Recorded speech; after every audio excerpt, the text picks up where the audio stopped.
સી.આર. પાટીલના ભાજપ પ્રદેશ પ્રમુખના પદ પરથી ઉતર્યાના 4 દિવસમાં જ ભાજપમાં અંદર ડખાના સમાચાર હવે ખુલીને સામે આવી રહ્યા છે. જે પ્રમાણે લાગતું હતું કે સી.આર. પાટીલના પ્રદેશ પ્રમુખ પદ પરથી ગયા બાદ ભાજપમાં એ અંદર ખટાસના સમાચાર અને જૂથબંધીએ ખુલીને સામે આવશે અને તેવું જ થઈ રહ્યું છે. માત્ર 4 દિવસમાં જ સુરત ભાજપના કાર્યાલયે ભાજપના 2 દિગ્ગજ નેતાઓ ઝઘડી પડ્યાના સમાચાર સામે આવ્યા છે. ખજાનજી અને સુરતના વરાછા વિસ્તારમાં સક્રિય કાર્યકર એ જાણે સડક છાપ ટપોરીઓ ઝઘડતા હોય તેમ છૂટા હાથની મારામારી કરતા વિડીયો સામે આવ્યા છે. આ વિડીયો સામે આવતા સોશિયલ મીડિયામાં ચર્ચાનું કારણ બન્યા છે. માત્ર ચા મોડી આવવાના કારણે નેતાઓ સડક છાપ ટપોરી જેમ ઝઘડી પડતા હવે એક ચર્ચાનું કેન્દ્ર બન્યું છે. કારણ કે ભારતીય જનતા પાર્ટી કહેવાતી શિસ્તબદ્ધ પાર્ટી એ કહેવાય છે અને તેના કાર્યાલયે જ આ પ્રકારના સમાચાર સામે આવે તો એ ચોક્કસ સોશિયલ મીડિયામાં ચર્ચાનું કારણ બને છે.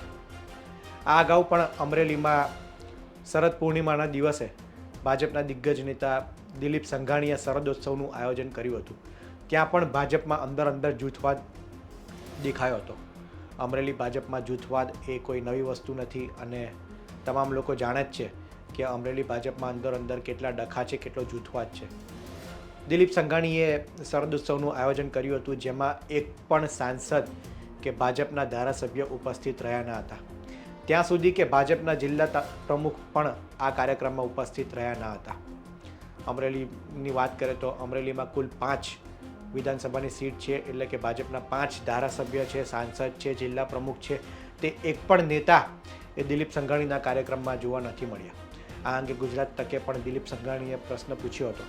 ત્યારે દિલીપ સંઘાણીએ ગોળ જવાબ આપ્યો હતો અને કહ્યું હતું કે ગાંધીનગરમાં કોઈ મિટિંગ હતી તેને લઈને કોઈ નેતા હાજર રહ્યા નથી.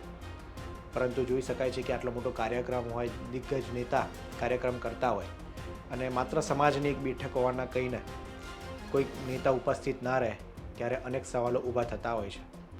સુરતમાં આ અગાઉ પણ ભાજપના નગરસેવકો વચ્ચે એ બબાલના સમાચાર સામે આવ્યા હતા.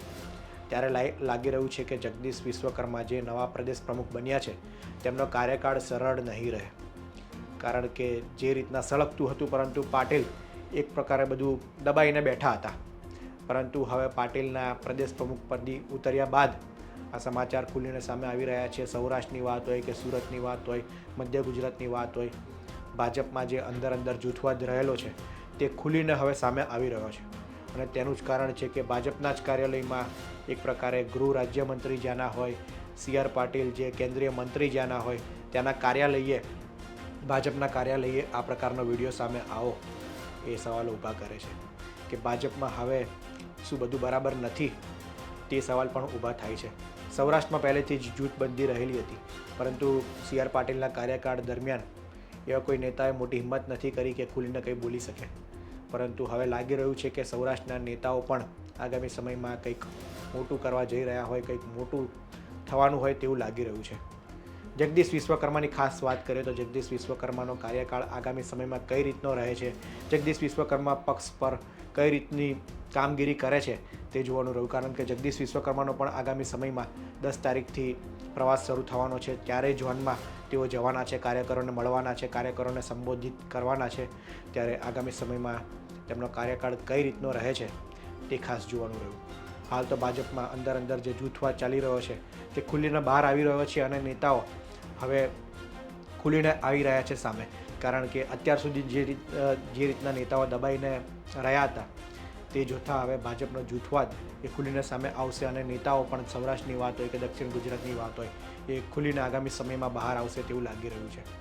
અને આની જ વાત હોય ત્યારે વિપક્ષ અત્યારે ભાજપની મજા લઈ રહ્યું હોય તેવું લાગી રહ્યું છે. આમ આદમી પાર્ટીના કાર્યકરો, નેતાઓ આ ફોટા અને વિડીયો પોસ્ટ કરીને કહી રહ્યા છે કે વિસાવદર વાડી હવે તમામ જગ્યાએ થશે અને જેની શરૂઆત પણ થઈ ગઈ છે. ભાજપમાં અંદર ડખો થઈ રહ્યો છે અને આગામી સમયમાં હજી મોટું થશે તે પ્રકારની પોસ્ટ કરીને આમ આદમી પાર્ટીના કાર્યકરો અને કોંગ્રેસના કાર્યકરો એ મજા લઈ રહ્યા છે. આગામી સમયમાં શું થાય છે તે જોવાનું રહ્યું. આ વિડીયો અંગે આપનું શું માનવું છે તેમને કોમેન્ટમાં જરૂર જણાવશો. ધન્યવાદ.